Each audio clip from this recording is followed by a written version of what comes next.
Bienvenue. Dans le monde des soins de la peau, on est bombardé de produits, de promesses, et on a vite fait de se dire que plus c'est mieux.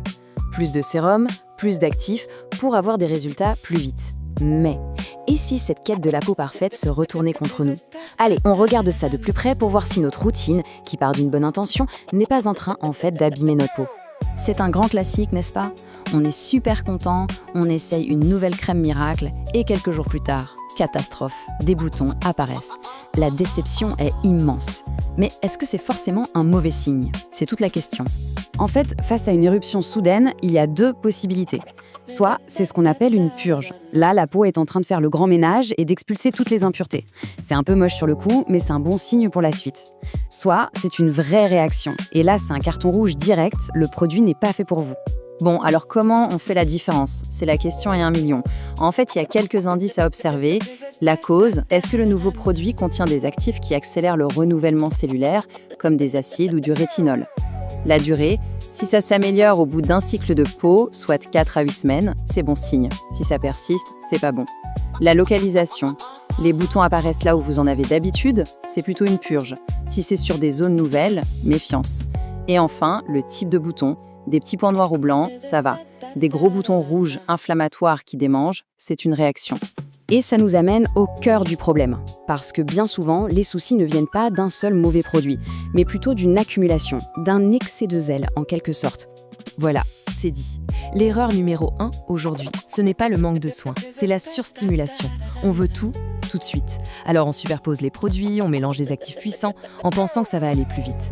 En réalité, on obtient tout l'inverse. On agresse notre peau. Et comment on sait qu'on y allait trop fort? C'est simple. La peau nous envoie des signaux très clairs. Si les produits que vous supportiez très bien se mettent à piquer, si la peau est rouge en permanence, si elle tiraille même juste après avoir mis de la crème, ou pire, si elle réagit même au contact de l'eau, c'est un SOS. Ça veut dire que sa ligne de défense est rompue.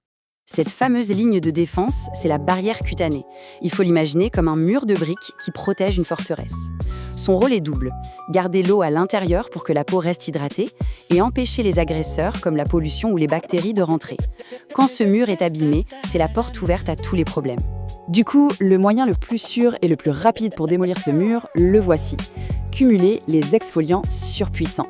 Un acide AHA le matin, un BHA le soir et une touche de rétinol en plus, c'est la recette garantie pour une catastrophe. La règle d'or, c'est de choisir un actif puissant à la fois et de l'utiliser avec parcimonie. Mais l'excès d'actifs n'est pas le seul piège. Il y a d'autres petites habitudes, plus discrètes, qui peuvent complètement saboter une routine de soins. Vous avez déjà remarqué ce petit logo sur vos produits? Un petit pot ouvert avec un chiffre et la lettre M.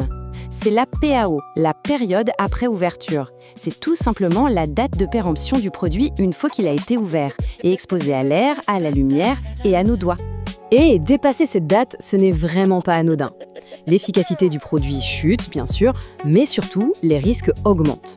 Les conservateurs ne font plus leur travail et le produit peut devenir un vrai bouillon de culture. Ça peut causer des irritations, voire des infections.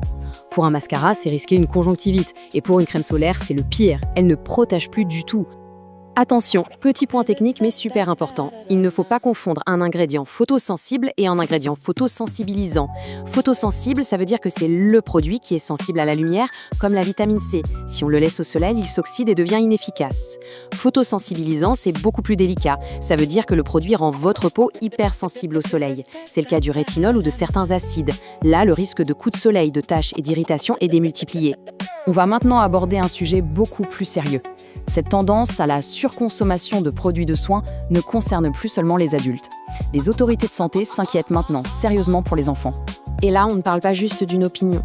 C'est un avertissement officiel et formel de la Société française de dermatologie et de la Société française de dermatologie pédiatrique. Face à l'explosion des routines beauté pour les préadolescents, elles ont décidé de tirer la sonnette d'alarme. Leur message est résumé dans cette phrase qui est d'une simplicité et d'un bon sens total. En gros, la peau d'un enfant en bonne santé est parfaitement équilibrée.